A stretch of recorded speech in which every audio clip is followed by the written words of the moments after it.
Avez-vous déjà eu l'impression d'être invisible, jugé sur votre travail, vos vêtements, vos mains, et si la personne qui vous regardait de haut n'avait aucune idée de qui vous étiez vraiment?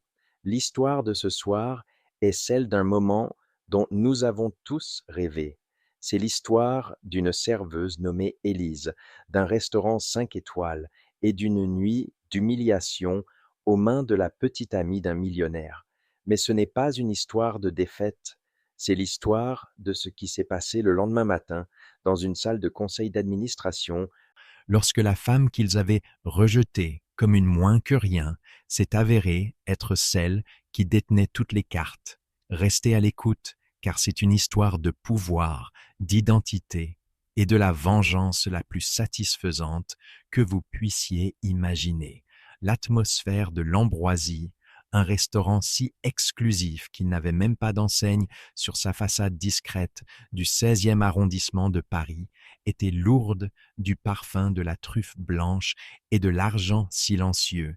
C'était un lieu où les conversations étaient des murmures, les rires un tintement étouffé, et le cliquetis de l'argenterie Christoffel contre la porcelaine de Bernardo constituait la bande sonore principale de la soirée. Pour Aliénor Vance, connue ici uniquement sous le nom d'Élise, c'était un monde qu'elle observait de l'autre côté d'un cordon de velours. Depuis 6 mois, Élise attachait ses cheveux en un chignon sévère, enfilait un uniforme noir impeccable et troquait sa vie contre l'anonymat du service. Pour les clients, elle n'était qu'une paire de mains, une voix polie, une présence fugace qui remplissait leur verre de San Pellegrino ou débarrassait les restes d'un foie gras poêlé à 250 €. Aucun d'entre eux ne savait que le simple médaillon en argent glissé sous le col de son uniforme était une pièce de Van Cleef & Arpels, un dernier cadeau de ses parents. Aucun ne pouvait imaginer que son modeste appartement du centre-ville était une façade soigneusement construite, une location qu'elle conservait alors que sa véritable résidence, un somptueux penthouse surplombant le parc Monceau, restait vide, entretenu par un personnel discret. Ses parents, Robert et Catherine Vance, avaient été des titans du monde de la technologie. Ils n'étaient pas de simples programmeurs. Ils étaient des pionniers qui avaient bâti l'architecture fondamentale de la cybersécurité moderne. Leur entreprise, Vance Cybersécurité, avait été l'œuvre de leur vie avant d'être rachetée lors d'une transaction spectaculaire par Innovation Sterling une décennie plus tôt. Cet accord avait fait d'eux des légendes et avait laissé à leur fille unique une fortune si vaste qu'elle en devenait presque abstraite. Mais après leur disparition dans un tragique accident de voilier 2 ans auparavant, Aliénor avait trouvé que le monde des galas, des réunions de fiducie et des conseillers obséquieux était une cage dorée. L'argent lui semblait être un mur entre elle et la réalité. Elle voulait comprendre le monde pour lequel ses parents s'étaient tant battus, non pas du sommet, mais de la base.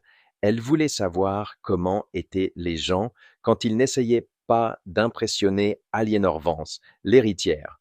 Alors elle est devenue Élise, la serveuse, un fantôme dans sa propre ville, apprenant plus des conversations feutrées et des serviettes jetées que de n'importe quel séminaire à HEC.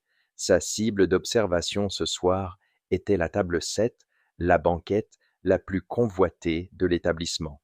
Assis là se trouvait Julien Sterling, le PDG séduisant et charismatique d'Innovation Sterling. Il était le fils de l'homme qui avait acquis l'entreprise de ses parents et était maintenant le gardien de leur héritage. Il était charmant, avec un sourire facile qui semblait sincère, mais Élise voyait souvent une lueur d'épuisement dans ses yeux, la lassitude d'un homme jouant un rôle. Et dans le rôle principal féminin face à lui, il y avait sa petite amie, Tiphaine de Valois. Tiphaine n'était pas née dans l'argent, elle l'avait épousé, en avait divorcé, et maintenant le fréquentait agressivement.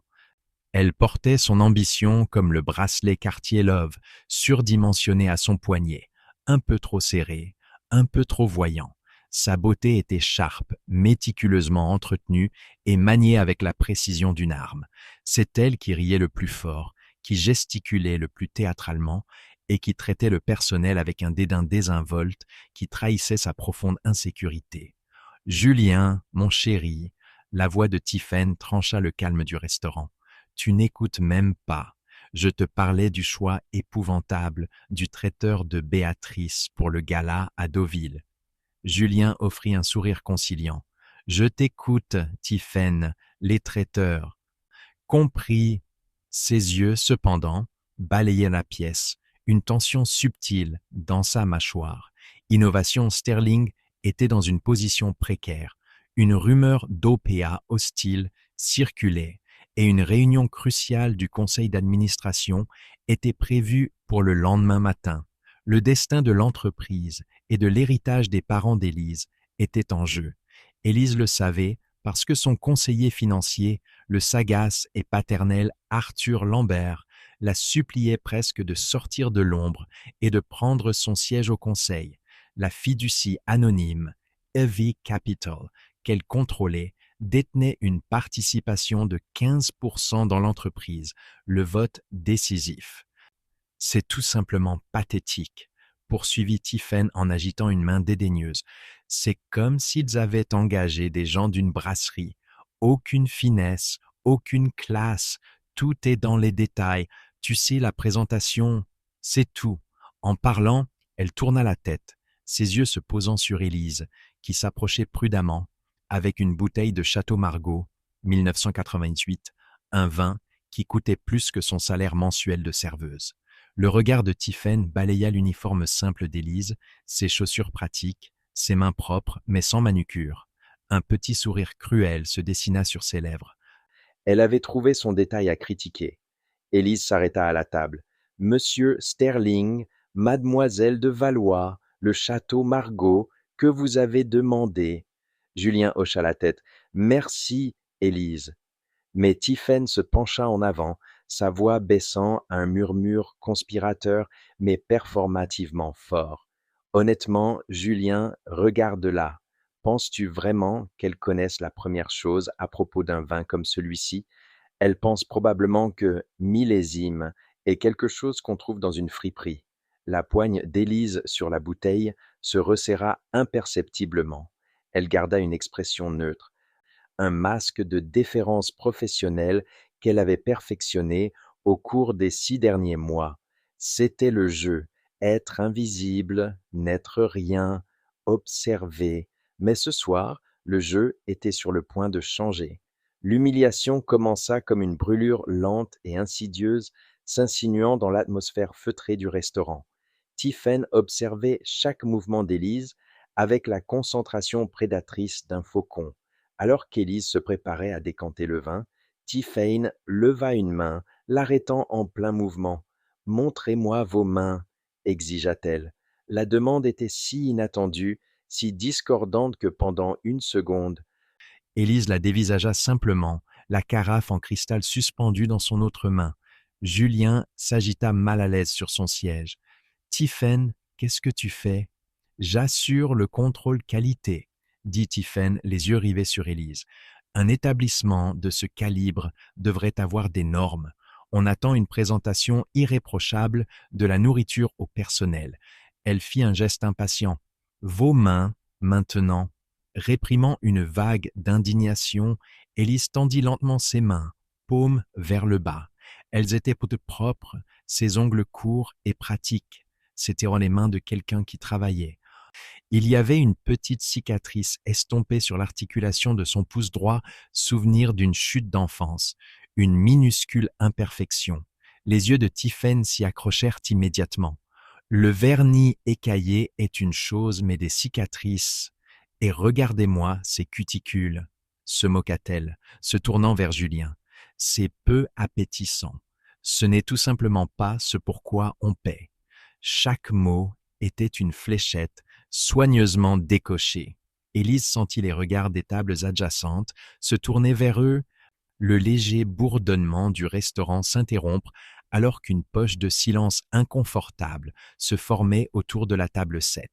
Elle sentit une bouffée de chaleur lui monter au cou, mais son visage resta un masque calme et impassible. Elle avait déjà enduré la condescendance, mais ceci était différent. C'était une dissection publique, une performance pour un public d'un seul homme, Julien. Tiphaine, ça suffit, dit Julien. Sa voix basse et ferme, bien qu'il ne fît aucun geste pour vraiment intervenir. Il était embarrassé, mais pas assez pour provoquer une scène avec la femme à ses côtés.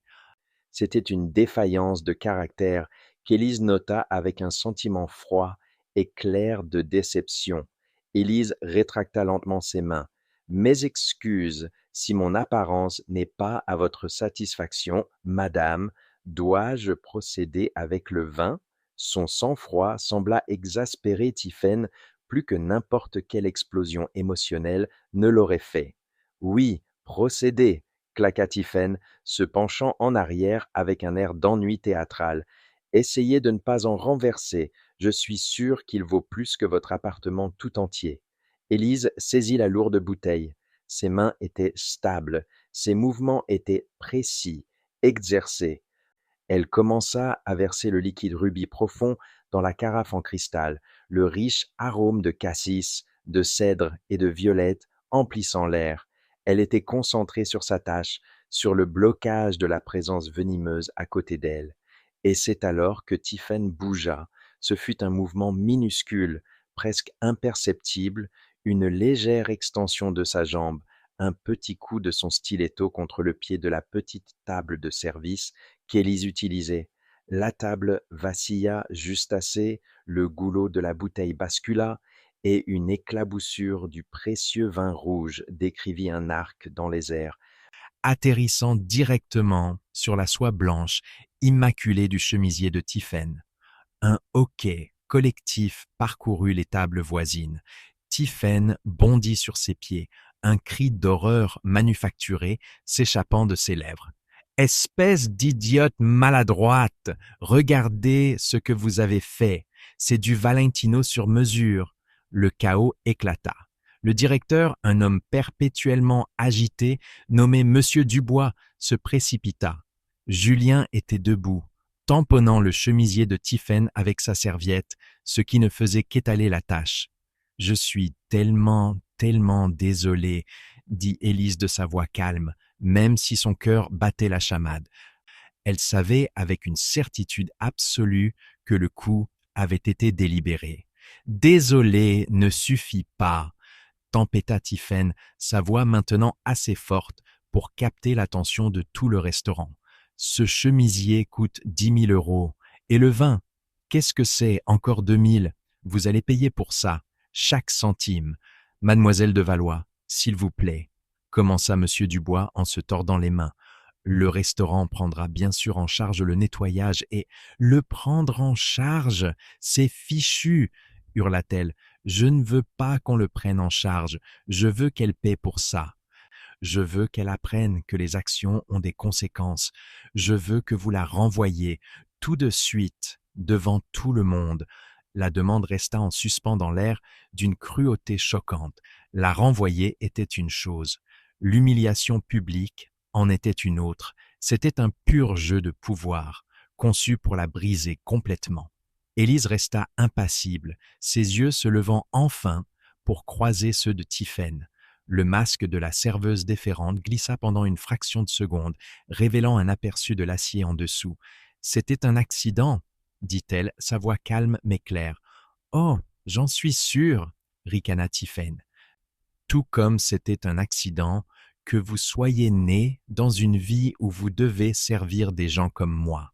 Certaines personnes sont simplement destinées à la médiocrité. » Julien intervint enfin, posant une main sur le bras de Tiphaine. « Tiphaine s'est complètement déplacée. Allons-nous-en. » Il sortit sa carte American Express noire. « Monsieur Dubois, mettez le coût du chemisier et du vin sur ma note. Nous partons. » Il se tourna vers Élise. « Élise, je m'excuse pour tout ça. » Son excuse était faible, masquée par sa hâte de fuir la scène. Il regarda Élise avec une lueur de pitié, le regard d'un roi offrant une pièce à une mendiante. C'était, à sa manière, aussi insultant que la tirade de Tiphaine. Tiphaine se laissa entraîner, mais pas avant de décocher un dernier trait. Elle se pencha près d'Élise, sa voix un murmure venimeux. Ne croyez pas que c'est fini, je m'assurerai que vous ne travaillerez plus jamais dans un restaurant décent de cette ville. Les gens comme vous doivent apprendre à rester à leur place.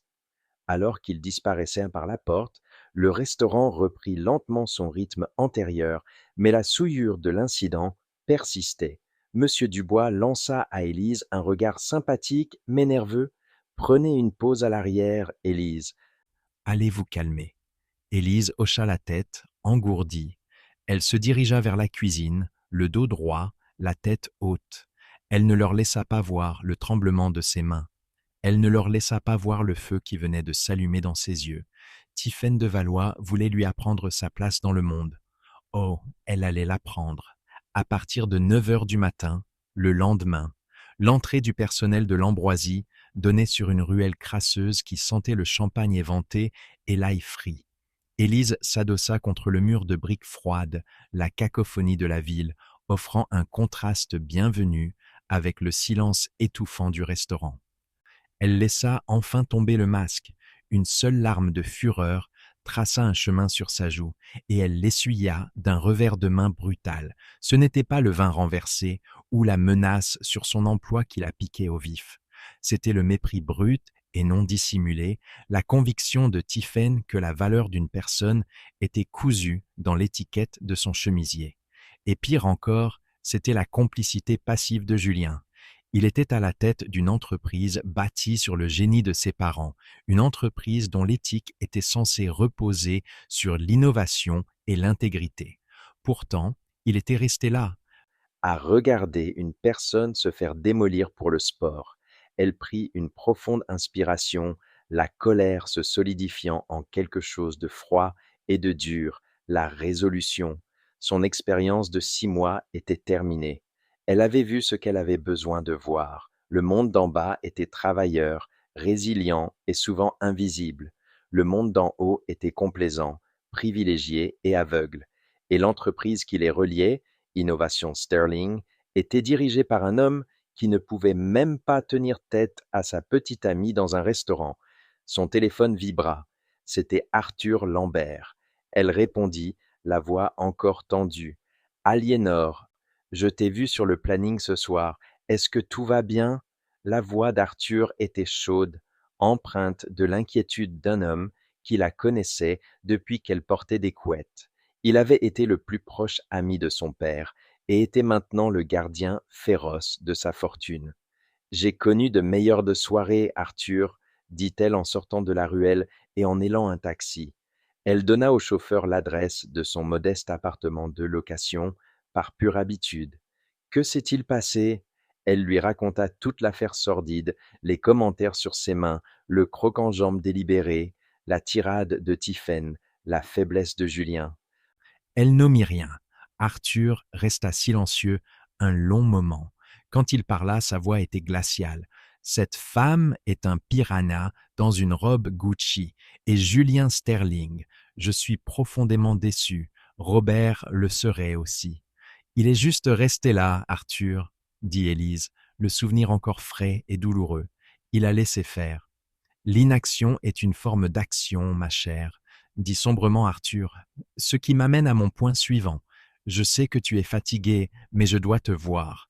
Pas à l'appartement, au Penthouse. Nous avons la réunion du conseil à 9 heures. Les loups rôdent autour d'Innovation Sterling. Et ton hibernation est officiellement terminée. 1 heure plus tard, Aliénor Vance sortit de l'ascenseur privé qui débouchait directement dans sa véritable demeure. Le Penthouse était un testament au goût de ses parents, moderne, minimaliste, avec des baies vitrées offrant une vue divine sur les toits de Paris. L'impersonnalité de l'espace, qu'il avait autrefois dérangé, lui semblait ce soir être une armure. Arthur l'attendait dans le bureau, un verre d'Armagnac millésimé à la main et une pile de dossiers sur la table en marbre poli. Il était impeccablement vêtu d'un costume de chez Chiffonelli, ses cheveux argentés, soigneusement peignés. Il avait toute l'allure du puissant avocat qu'il était. Bon retour chez toi, Aliénor, dit-il doucement, ou devrais-je dire bon retour parmi nous. Elle se laissa tomber dans un fauteuil en cuir, l'épuisement de la nuit la frappant d'un coup. Elle voulait me faire renvoyer pour une maladresse qu'elle a provoquée. Demain, dit Arthur en faisant glisser un dossier sur la table, tu vas leur montrer ce qu'est le vrai pouvoir. Il ne s'agit pas de se venger d'une musaraigne superficielle, Aliénor, c'est plus grand que ça. Nos informations de la Société Générale confirment que Henri Charon, de Cybercorp, prépare une offensive. Il a racheté des actions via des sociétés écrans. Et nous soupçonnons qu'il a une taupe au sein du conseil de Sterling. Il prévoit de lancer une OPA hostile, de démanteler le département R&D, la fierté de ton père, et de vendre l'entreprise à la découpe. Aliénor ouvrit le dossier. Il était rempli de projections financières, d'analyses d'actionnaires et de biographies des membres du conseil. Son esprit, vif et analytique, un trait hérité directement de ses parents, commença à traiter les informations. Le personnage de la serveuse s'évanouit, complètement remplacé par la femme d'affaires avisée qu'elle avait été élevée pour être. Charon est un vautour depuis des années, murmura-t-elle, parcourant un rapport sur ses récentes acquisitions. Et le conseil est faible de la vieille fortune, principalement préoccupé par les dividendes trimestriels. Ils plieront dès qu'il appliquera une réelle pression. Précisément, dit Arthur, sauf pour une chose qu'il n'a pas prévue, EV Capital. Lui et Julien Sterling pensent que c'est juste un investisseur institutionnel sans visage. Ils n'ont aucune idée qu'il est contrôlé par une seule personne. Ils n'ont aucune idée que cette personne est la fille de l'homme dont ils exploitent tous le génie. Ta participation de 15%, Combiné aux 8% détenus par des loyalistes à la mémoire de ton père, nous donne un bloc de vote de 23%. C'est suffisant pour bloquer l'OPA et dicter l'avenir de l'entreprise. Aliénor leva les yeux des dossiers, son regard croisant celui d'Arthur. Les derniers vestiges de la serveuse timide avaient disparu. Ils ont protégé mon identité. Personne au conseil ne sait qui est EV Capital. Personne, confirma Arthur. Tes parents ont mis en place la fiducie avec des couches de confidentialité impénétrables. Pour le monde entier, Aliénor Vance n'est qu'une héritière recluse vivant de sa fortune. Personne ne soupçonne que tu aies le moindre intérêt ou contrôle dans l'entreprise. Elle se leva et se dirigea vers la fenêtre, regardant la ville scintillante. Quelque part en bas, Julien Sterling était probablement en train d'apaiser Tiphaine, lui promettant de lui acheter un nouveau chemisier Valentino.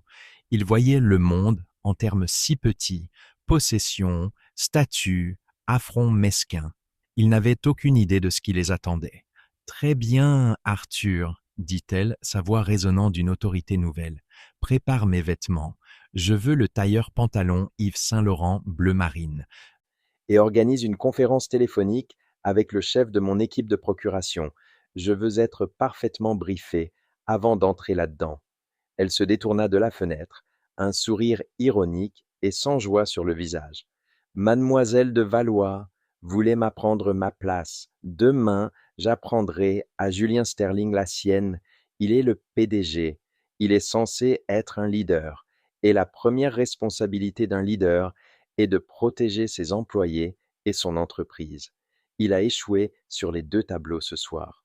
Julien Sterling desserra sa cravate alors que sa Rolls-Royce Phantom glissait dans les rues silencieuses de Paris avant l'aube. La dispute avec Tiphaine avait été explosive. Il l'avait déposée à son appartement de l'avenue Montaigne, l'air dans la voiture crépitant encore de sa fureur. Il ne s'agissait pas seulement de la serveuse, il s'agissait de son manque d'indignation théâtrale en sa faveur. Tu aurais dû la faire virer, Julien. Cela montre de la faiblesse, avait-elle fulminé. Cela montre une décence humaine élémentaire, Tiphaine, avait-il rétorqué, les mots ayant un goût étranger dans sa propre bouche. Il était fatigué, fatigué de la performance, de l'apaisement constant du monde superficiel que Tiphaine incarnait, l'image de la serveuse, Élise, était gravé dans son esprit. Sa dignité tranquille face à une telle laideur avait été plus puissante que toutes les simagrées de Tiphaine. Il y avait une profondeur dans ses yeux, une lueur de quelque chose d'intelligent et d'incassable qui l'avait déstabilisé. Il ressentait un profond sentiment de honte pour sa propre lâcheté. Mais la honte était un luxe qu'il ne pouvait pas se permettre ce matin-là. Il entra dans la tour monolithique de verre et d'acier d'innovation Sterling à la Défense, l'estomac noué. La salle du conseil au 40e étage commençait déjà à se remplir. C'étaient les titans de l'industrie, les hommes aux cheveux d'argent qui siégeaient à une demi-douzaine de conseils et avaient connu son père. Des hommes comme Marc Fournier, le stoïque président du conseil, et Richard Denis, un financier acariâtre mais brillant qui était dans l'entreprise depuis 30 ans. Son directeur des opérations, David Tran, le rejoignit près de la machine à café, le visage sombre. « Les rumeurs sont vraies », dit David à voix basse. « Nos sources chez BNP Paribas le confirment. C'est Henri Charon qui est derrière la récente flambée des actions. Il vient pour nous. » Le sang de Julien se glaça. Henri Charon était un raideur d'entreprise de la vieille école. Un homme qui voyait les entreprises non pas comme des entités vivantes, mais comme des collections d'actifs à dépouiller et à vendre. Combien détient-il ? Nous pensons qu'il contrôle près de 18%, dit David. S'il peut convaincre Denis et les autres indécis, il aura assez pour forcer un vote de défiance contre toi et installer ses propres hommes. Et qu'en est-il d'EV Capital ? Demanda Julien, la question qu'il posait depuis des semaines. Des nouvelles sur qui ils sont ?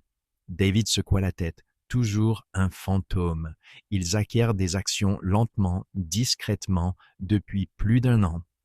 Ils sont maintenant le deuxième plus grand actionnaire après la fiducie familiale Sterling.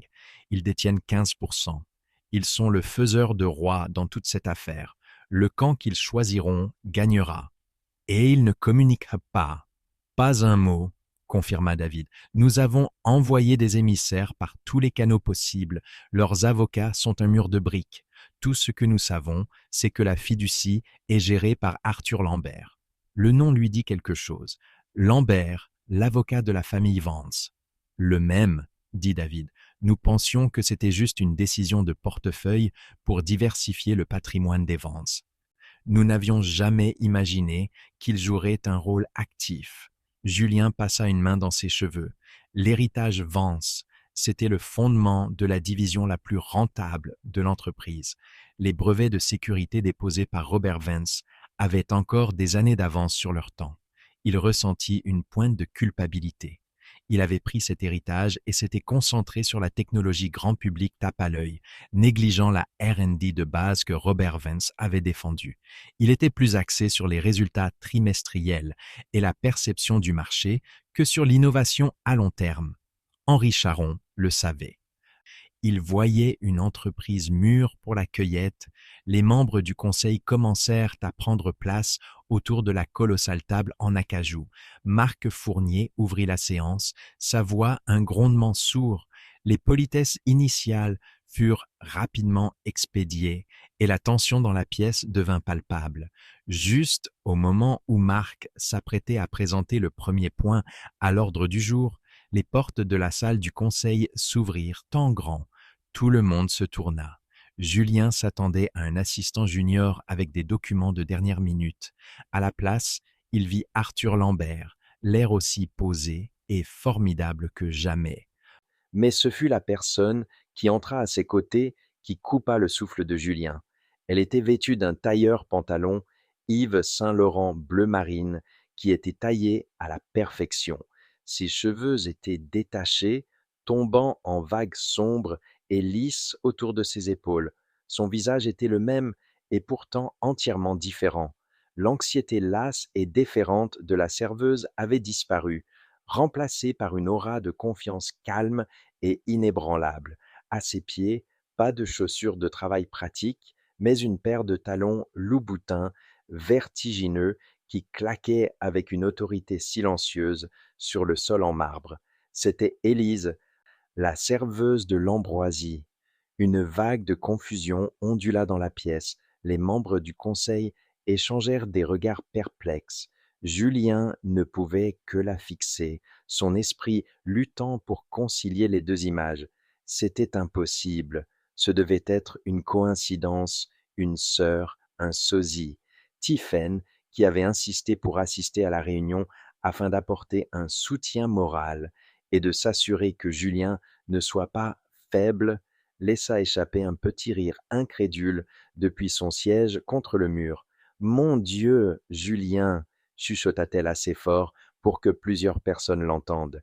Ils laissent entrer n'importe qui ici, n'est-ce pas? Le personnel de la restauration fait une présentation. Les yeux d'Élise, froids et calculateurs, balayèrent la pièce et se posèrent sur Julien. Il n'y avait aucune colère dans son regard, aucune trace de vengeance.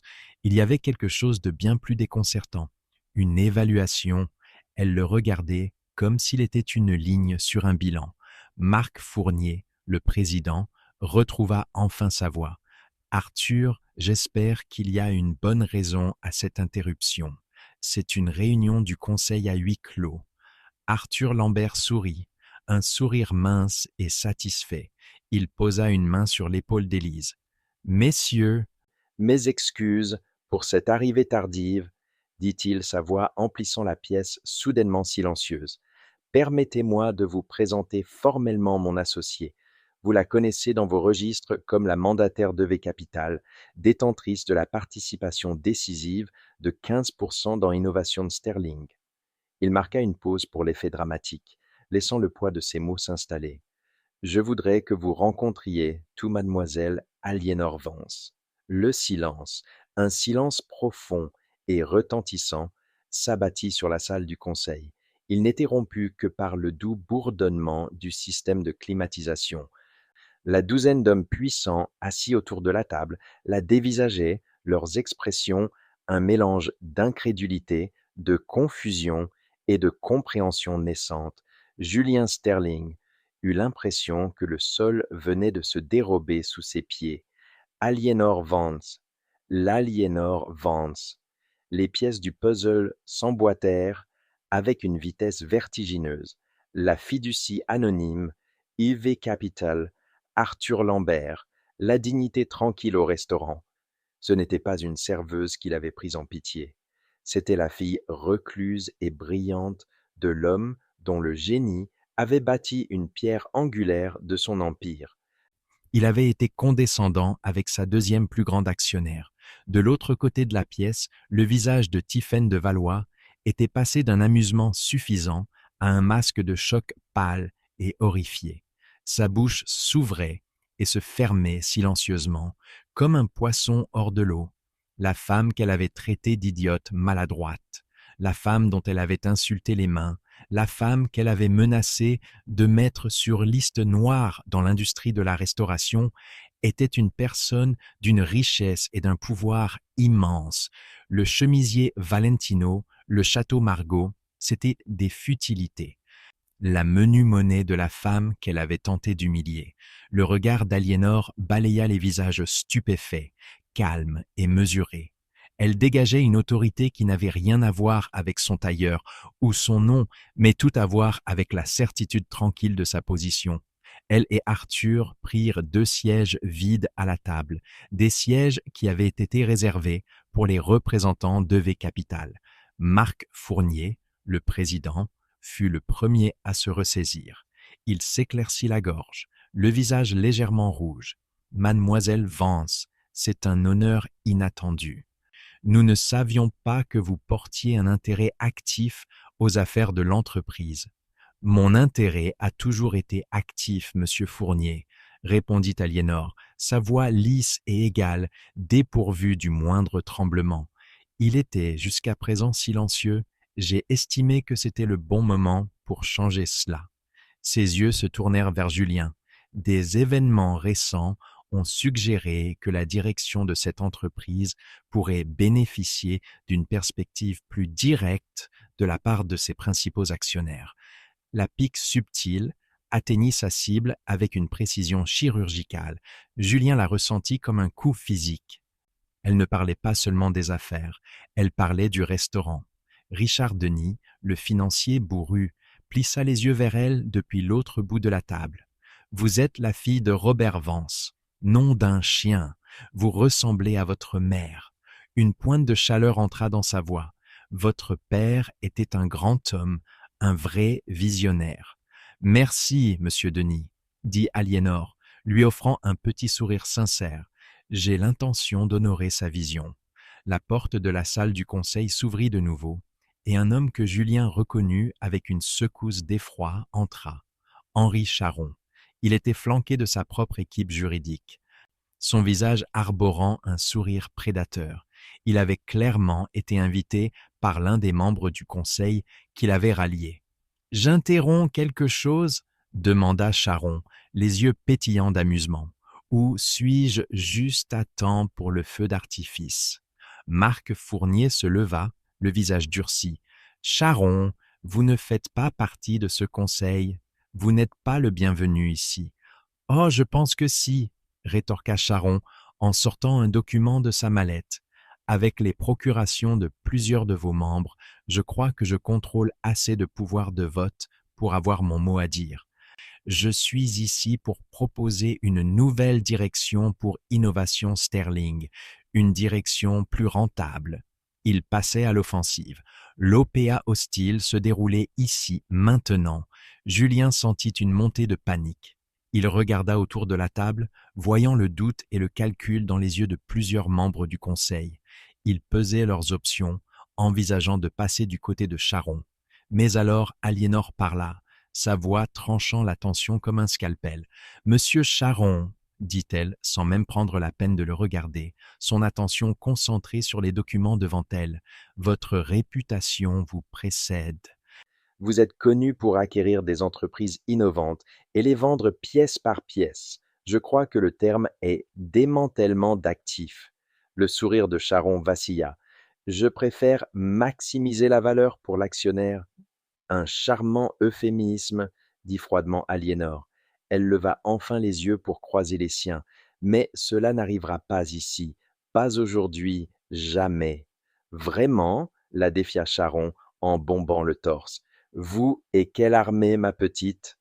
L'insulte était délibérée, conçue pour provoquer. Mais Aliénor ne s'y a pas. Arthur Lambert plaça un dossier devant elle. Elle l'ouvrit et s'adressa au conseil, sa voix résonnant de clarté et de puissance. « Messieurs, commença-t-elle, au cours des 6 derniers mois, je n'ai pas vécu recluse dans le sud de la France, comme les pages People pourraient le suggérer. J'ai mené ma propre forme de due diligence. J'ai travaillé dans le secteur des services. J'ai écouté. J'ai entendu ce que vos employés disent de cette entreprise. J'ai vu ce que vos clients pensent de vos produits. Et je peux vous dire que les fondations que mon père a construites se fissurent sous le poids de la complaisance et du manque de vision. » Elle fit une pause, laissant ces mots en suspens dans l'air. Julien sentit son visage brûler de honte. Elle avait raison. Vous avez poursuivi des gains à court terme, privilégié le marketing à l'ingénierie et laissé le département R&D, notre plus grand atout, s'atrophier. C'est ce qui vous a rendu vulnérable à un prédateur comme Monsieur Charron. Ce sont des accusations sans fondement, protesta l'un des membres du conseil. Vraiment, rétorqua Aliénor, sa voix se durcissant. Alors parlons de faits concrets. Et pendant les 10 minutes suivantes, elle le fit. Elle exposa une analyse brillante et cinglante des faiblesses de l'entreprise. Elle cita des chiffres de ventes internes, référença des retards de projets spécifiques et nomma même des ingénieurs clés qui étaient mal partis chez des concurrents par frustration. Elle fit preuve d'une connaissance des rouages internes de l'entreprise plus profonde que celle de n'importe qui d'autre dans la pièce, y compris Julien lui-même. Elle avait clairement fait ses devoirs.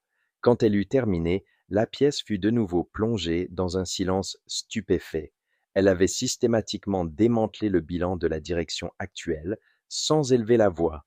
Elle reporta ensuite son attention sur Henri Charron. « Alors non, monsieur Charron, je n'ai pas d'armée, j'ai quelque chose de mieux. J'ai une participation de 15% dans cette entreprise.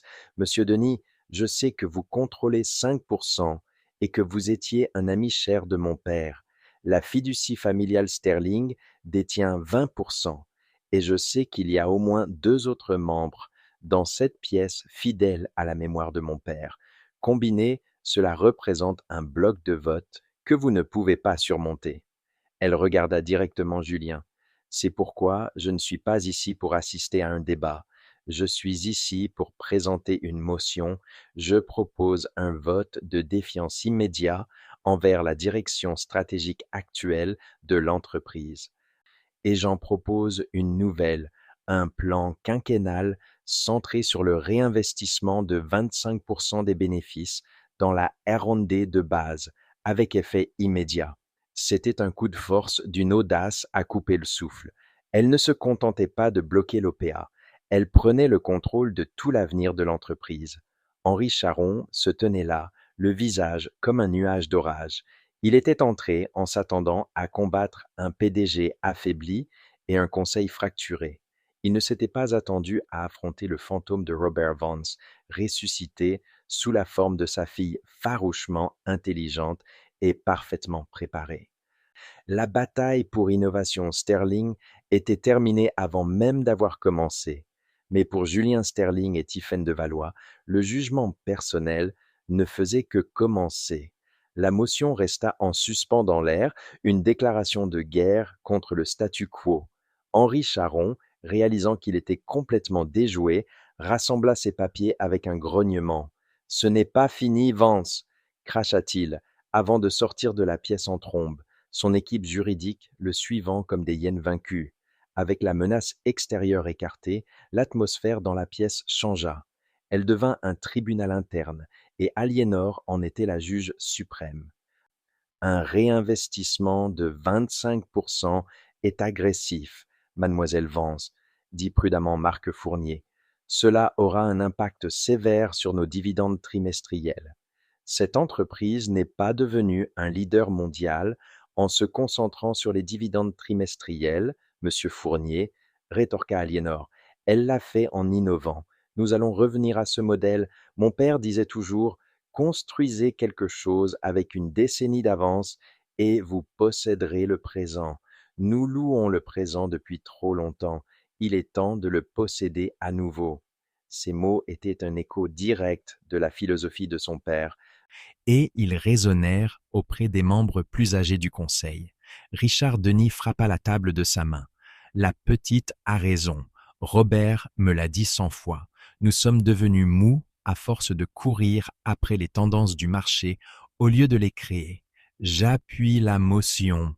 Le vote ne fut qu'une simple formalité. La motion fut adoptée avec un soutien écrasant, laissant Julien et quelques-uns de ses alliés du côté des perdants. En l'espace de 30 minutes, Aliénor Vance était passée de serveuse à leader idéologique incontesté de l'entreprise. Julien resta assis sur sa chaise, humilié et étrangement soulagé. Il avait dirigé l'entreprise sur la réserve, essayant de plaire à un conseil qui exigeait des résultats à court terme impossibles. La vision d'Aliénor était une bouée de sauvetage, un retour au principe qu'il savait, au fond de lui, être les bons. Il avait été un gestionnaire, elle était une leader. Son regard dériva vers le coin où Tiphaine était assise. Son visage était une toile de terreur pure et sans mélange. Elle semblait petite et insignifiante, un accessoire criard dans une pièce où le vrai pouvoir était exercé. Elle avait essayé de ruiner la vie d'une femme pour une tache de vin. Et cette femme tenait maintenant le destin de la carrière entière de son petit ami entre ses mains. Alors que les membres du conseil entamaient une discussion animée sur le nouveau plan, l'attention d'Aliénor s'aiguisa. Elle n'avait pas terminé. « Il y a un dernier point à l'ordre du jour », annonça-t-elle, sa voix baissant, attirant à nouveau l'attention de tous. La tentative d'OPA de M. Charon était agressive, mais elle était aussi bien informée. Il savait exactement quelle division était sous-performante et quels membres du conseil hésitaient. Ses renseignements étaient trop bons. Une énergie nerveuse emplit la pièce. Elle suggérait une fuite, un traître. En menant ma due diligence, poursuivit Aliénor, j'ai découvert certaines irrégularités financières, des transferts modestes, presque indétectables, acheminés via une série de comptes offshore. Il a fallu certains des meilleurs experts comptables judiciaires d'un cabinet que ma famille emploie pour les tracer. Ils provenaient d'une société écran appartenant à Henri Charon. Elle fit glisser un nouveau dossier au centre de la table, et ils ont abouti sur un compte appartenant à quelqu'un dans cette pièce. Chaque personne à la table se raidit, les yeux s'élancèrent, la suspicion empoisonnant l'air. Au cours de l'année écoulée, dit Aliénor, son regard se déplaçant lentement d'un visage à l'autre, quelqu'un à cette table a fourni à Henri Charon des données internes sensibles, des calendriers de projets, des faiblesses financières, des dossiers personnels en échange de millions d'euros et d'un siège promis à la tête de la nouvelle entreprise. Elle laissa l'accusation s'installer. L'esprit de Julien s'emballa. Qui cela pouvait-il être? Ses yeux s'arrêtèrent finalement sur un homme qui était dans l'entreprise depuis 20 ans. Un homme en qui Julien avait une confiance implicite, un homme qui avait été porteur du cercueil aux funérailles de son propre père. N'est-ce pas, monsieur Denis? La salle entière retint son souffle. Richard Denis, le bourru et loyal ami de son père, l'homme qui venait d'appuyer avec enthousiasme sa motion.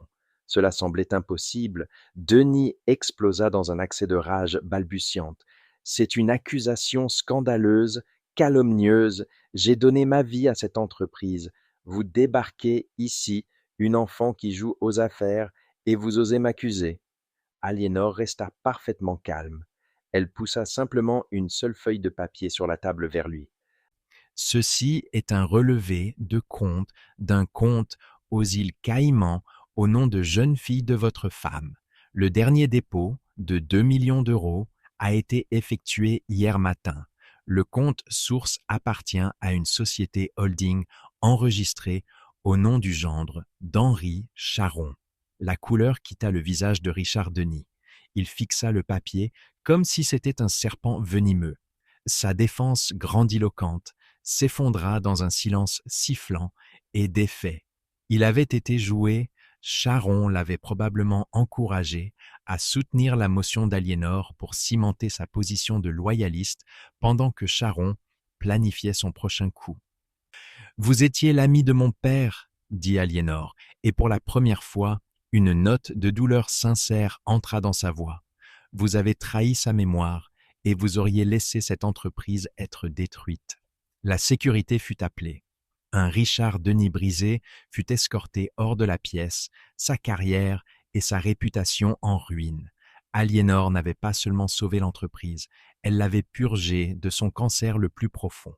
La réunion fut ajournée dans un état de choc. Les membres du conseil sortirent, parlant à voix basse et admirative de la femme qui avait disséqué chirurgicalement les problèmes de leur entreprise en moins d'une heure. Bientôt, il ne resta que 3 personnes dans la vaste salle silencieuse. Aliénor, Julien et Tiphaine. Tiphaine, retrouvant enfin sa voix, se précipita aux côtés de Julien. « Julien, mon chéri !» commença-t-elle, sa voix un gémissement désespéré et sycophante. « N'est-elle pas incroyable? Nous devrions l'inviter à dîner pour fêter ça. » Aliénor haussa un sourcil, une expression de mépris total sur son visage. Julien se leva enfin, le visage gravé de honte. Il regarda Tiphaine et pour la première fois, il la vit avec une clarté absolue. Il vit l'insécurité pathétique et avide derrière les bracelets Cartier et les soies Valentino. Il vit la cruauté désinvolte qu'elle prenait pour de la force. Il regarda ensuite Aliénor, qui se tenait grande et composée, une figure d'une immense intégrité et d'un immense pouvoir. Le contraste était dévastateur. Tiphaine, dit Julien, sa voix calme mais résolue, c'est fini entre nous. S'il te plaît, pars. Quoi, Julien? Non, après tout, pars, répéta-t-il, sa voix plus froide cette fois. Il lui tourna le dos, un renvoi final et sans équivoque.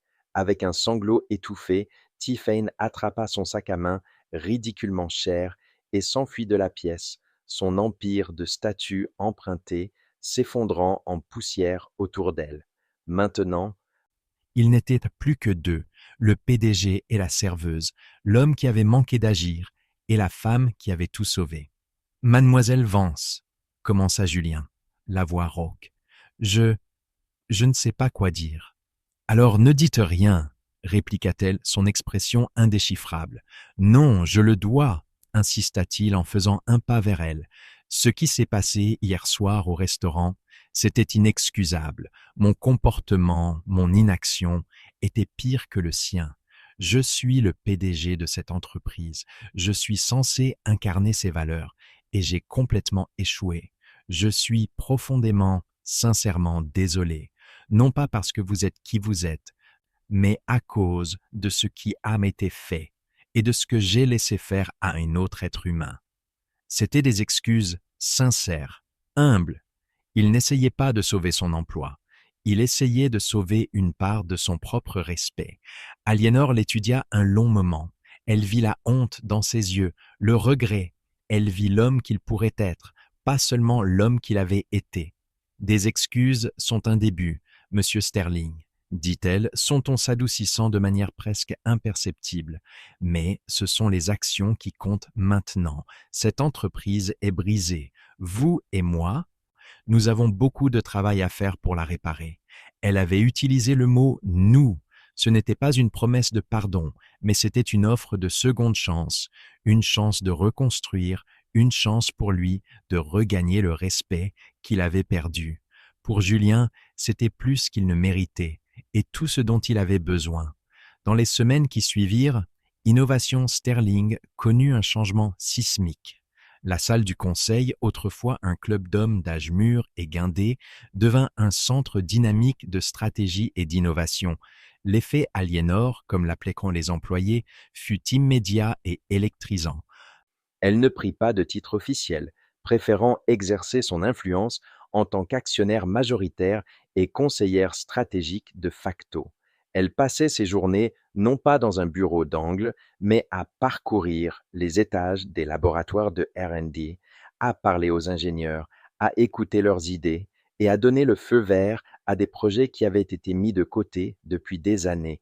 Elle insuffla une nouvelle vie dans les veines de l'entreprise, rappelant à tous la mission originelle, innover sans crainte. Julien, de son côté, embrassa sa nouvelle réalité avec une humilité qui surprit tout le monde, surtout lui-même. Il abandonna le personnage du PDG lisse et orienté marché pour devenir un étudiant de sa propre entreprise. Il travaillait aux côtés d'Aliénor, absorbant ses connaissances, impressionné par sa compréhension innée des fondations technologiques que son père avait posées. Il comprit que la vision d'Aliénor ne consistait pas seulement à honorer le passé, il s'agissait d'utiliser ces fondations pour construire un avenir révolutionnaire. Leur relation était strictement professionnelle, mais chargée d'un courant tacite. Le souvenir de la nuit, à l'Ambroisie, était une présence constante et invisible. C'était une source de la honte persistante de Julien, mais aussi de sa motivation. Il était déterminé à lui prouver et à se prouver à lui-même qu'il était plus que l'homme faible qui était resté sans rien faire. Il commença par faire amende honorable. Il se rendit personnellement à l'Ambroisie, non pas en tant que client, mais pour parler à Monsieur Dubois. Il présenta des excuses de sincères pour la scène et laissa un pourboire à 5 chiffres à distribuer à tout le personnel qui travaillait ce soir-là, accompagné d'une note manuscrite personnelle de remerciements pour leur professionnalisme. C'était un petit geste, mais c'était un début, un signe qu'il comprenait que le respect se manifestait par des actes, pas seulement par des mots. Un soir tard, alors qu'ils étaient les deux derniers à rester au bureau, penchés sur les plans d'une nouvelle initiative de cybersécurité, Aliénor aborda enfin le sujet. Vous savez, dit-elle en levant les yeux d'un schéma complexe, pendant les 3 premiers mois où j'ai travaillé dans ce restaurant, j'ai apprécié l'anonymat. J'avais l'impression de voir le vrai monde. Julien arrêta ce qu'il faisait, lui accordant toute son attention. Et les 3 derniers mois, les 3 derniers, admit-elle avec un sourire ironique, j'étais juste fatiguée et j'avais mal aux pieds. Mais j'ai appris quelque chose de vital. J'ai appris que les personnes qui nettoient les sols, servent la nourriture et répondent au téléphone ont souvent une vision plus claire de l'âme d'une organisation que les gens dans la salle du conseil. Ils voient la vérité. La vérité, c'est que j'ai échoué à un test de caractère élémentaire ce soir-là, dit Julien calmement.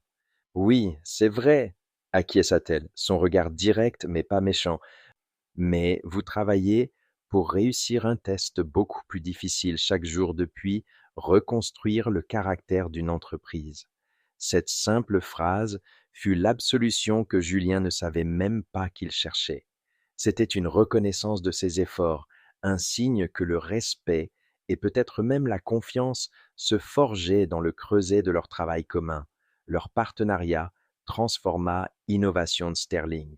La culture d'entreprise passa de la peur et de la stagnation à l'enthousiasme et à la détermination. Les meilleurs talents, qui s'étaient enfuis chez les concurrents, commencèrent à revenir. Ils lancèrent une nouvelle gamme de produits de sécurité basés sur les brevets fondamentaux de Robert Vance, des produits qui perturbèrent immédiatement le marché et firent chanceler Cybercore et Henri Charon. 6 mois après la réunion fatidique du conseil d'administration, Julien retrouva Aliénor sur le toit terrasse de la tour Sterling, contemplant la ligne d'horizon de la ville. Je sors tout juste d'une réunion avec le conseil, dit-il en se tenant à côté d'elle. Ils ont officiellement approuvé l'augmentation du budget de R&D pour les 5 prochaines années. Votre plan est gravé dans le marbre. Notre plan, le corrigea-t-elle doucement. Notre plan, acquiesça-t-il avec un sourire. Aliénor, je voulais vous demander, maintenant que les choses sont stables, allez-vous prendre du recul, retourner à votre vie tranquille?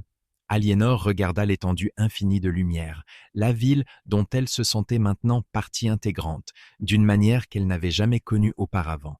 Son expérience avait eu pour but de trouver la réalité, et d'une manière étrange et inattendue, elle l'avait trouvée ici, au cœur du monde de l'entreprise qu'elle avait autrefois cherché à fuir. Elle avait embrassé son héritage, non pas comme un fardeau, mais comme une responsabilité et un outil de changement. Non, dit-elle en se tournant vers lui, je ne pense pas, je crois que ma place est ici. Elle le regarda, les yeux clairs et brillants. Et puis, il faut bien que quelqu'un s'assure que le PDG ne devienne pas complaisant. Un rire sincère s'échappa des lèvres de Julien, le premier son vraiment léger qu'elle ait jamais entendu de sa part. La dynamique du pouvoir entre eux avait été réinitialisée, construite non plus sur la richesse ou les titres, mais sur le respect mutuel et une vision partagée. Ils étaient des partenaires. Des égaux se tenant ensemble alors qu'ils construisaient un nouvel héritage, non pas seulement sur les cendres de l'ancien, mais à partir des leçons durement apprises des deux côtés d'un cordon de velours. Et c'est ainsi qu'une seule nuit d'arrogance a conduit à une prise de contrôle complète d'une entreprise, non pas par la force, mais par une compétence tranquille et indéniable. Aliénor Vance a prouvé que la valeur d'une personne n'est pas définie par son uniforme ou son titre, mais par son caractère et son intelligence. Julien et Tiphaine ont appris à leurs dépens que les personnes que l'on méprise en montant peuvent bien être celles qui vous attendent dans la salle du conseil, tout en haut. Cette histoire est un puissant rappel de ne jamais, jamais sous-estimer qui que ce soit. Le vrai pouvoir ne consiste pas à humilier les autres, mais à avoir la force et la grâce de les élever, et la sagesse de savoir à qui l'on a affaire. Si cette histoire de justice karmique et de douce vengeance a résonné en vous, n'hésitez pas à cliquer sur le bouton j'aime pour nous le faire savoir. Partagez-la avec quelqu'un qui a besoin qu'on lui rappelle son propre pouvoir intérieur. Et n'oubliez pas de vous abonner et d'activer les notifications pour ne pas manquer notre prochaine histoire. Nous serions ravis de lire vos réflexions dans les commentaires ci-dessous.